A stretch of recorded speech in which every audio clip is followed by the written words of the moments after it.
We just passed a whole lot of traffic. I mean, a whole lot of traffic. Anyhow, I think this is gonna go right into it's not really a tutorial. It may fall in the tutorial section, it may fall in the quick edit section, because it's more like I'm not really showing you step by step exactly what I'm doing here, but I am going to give you some settings that you can try if you can get your hands on an ND filter.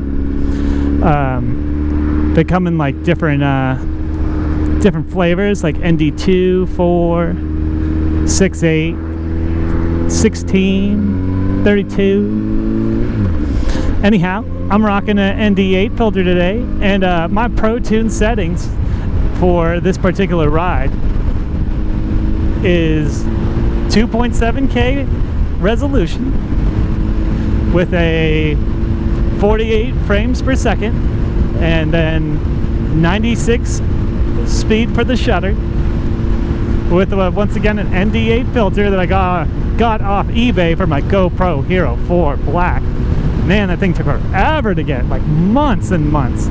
Hopefully you won't be as unlucky. You will get yours sooner than mine. And mine had a scratch on the ND8 and 16 filter.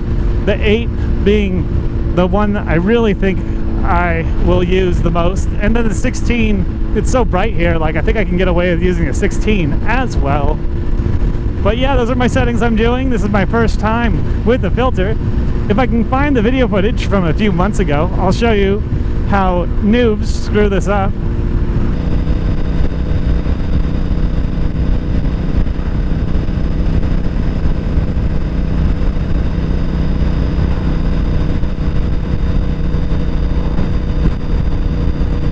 Yeah, it's my first time trying it with the actual filter on there, because before I didn't know you needed a filter.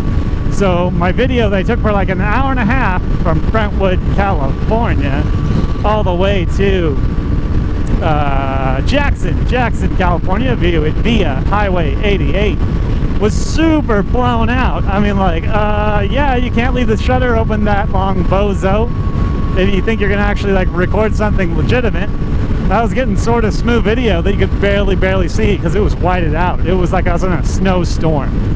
So you need the filters, you know, to give that. It's like having sunglasses on the camera to help bring down the light level, so you can get that special effect that you're trying to shoot for. If you don't have the filter, you can't get the effect that you're shooting for. You will have blown out footage, especially when it's as sunny as it is here. Yep.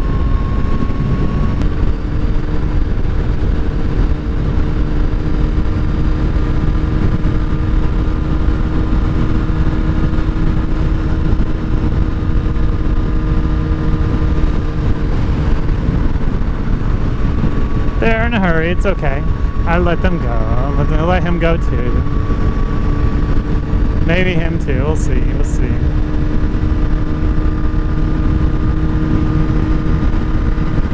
So what I'm hoping is that this little ND8 filter, number 8, will correct for this, because it looks like it's almost sunglasses for your GoPro.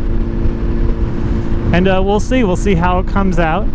Because it looks really dark. I tried to test it this morning and it was almost blacked out, unless it was like up near like a light bulb in my office, which then I could see that a little bit. But there's a lot of light out here right now. I mean, solid light right now. So with the ND8, I'm hoping this will look pretty butter smooth. The idea is that you have these cinematic style settings, once again with 2.7K being my resolution, 48 frames being my frame rate, 96 being the shutter.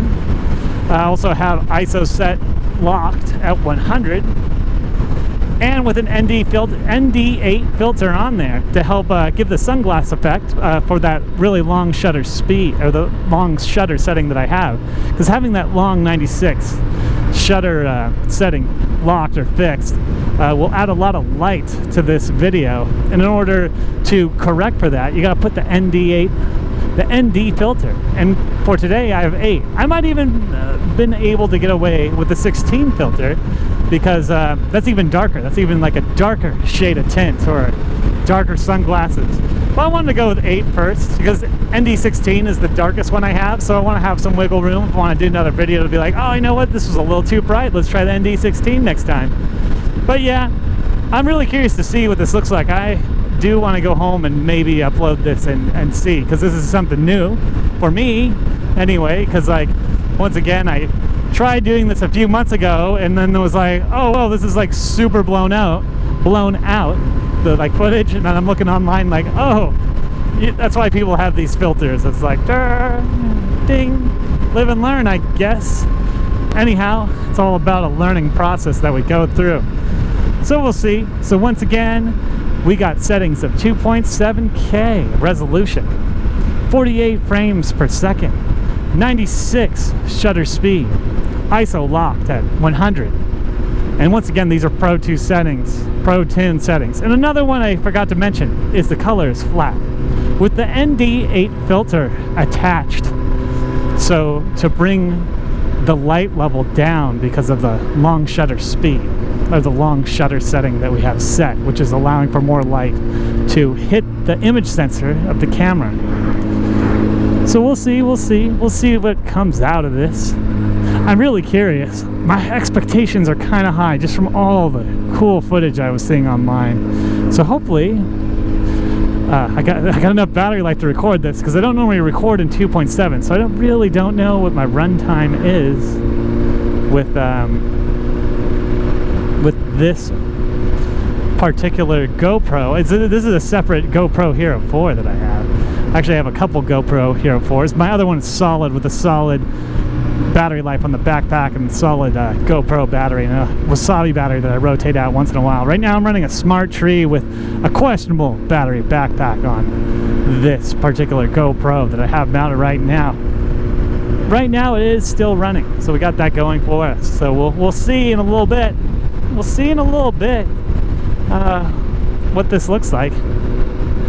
I'm really curious to see the ND8 filter. I'm hoping it's kind of got that butter smooth feeling. My expectations are mega at the very top, because I know I'm rocking the GoPro Hero 4. It doesn't quite have the same color balance or saturation that the newer GoPros have. My buddy TKL, he's got a pretty badass camera. I think he's rocking the 7 or 8 GoPro, and man, his footage looks nice, like real nice. Like the color's nice, and the just the resolution's just, I mean, even though it's 2.7, which is great, but it's just cleaner. The image sensor must be upgraded, better. The processing power is better. Just everything's better. The only thing that's kind of hanging me up, well, there's a couple things, you know. It's like the price of the newer cameras is kind of slowing me down, but it's not just that. I'm down to spend some money here and there. I get that gear acquisition syndrome, I think they call it, gas. But it's that module. Can't get over that big box you gotta like put on the side of your helmet. I do a lot of windy riding, and just having more stuff on the side of my helmet is just a no bueno at this time.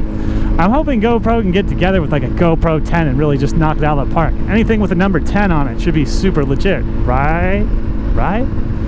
Anyhow, it'd be cool if they can integrate sound just back into the camera, so it's just a one cable deal, or a 2 cable skinny cable deal, like my purple Panda to the GoPro Hero 4. I mean, you did it 4 or 5 cameras ago. I'm pretty sure you could figure out how to do it now. But anyhow, that's our test for today. We're gonna see what this ND8 filter is all about. What this ND8 filter is all about. And it's getting hot out here. It's starting to get heated. It's about 10 degrees warmer on this side of the hill. It's the furnace. It's about 80. It's really nice. 80 with a nice breeze over in Livermore. I say we're touching about 90 over here in Brentwood, California. Almost Brentwood, California. It's Contra Costa County. Contra Costa County. Yup.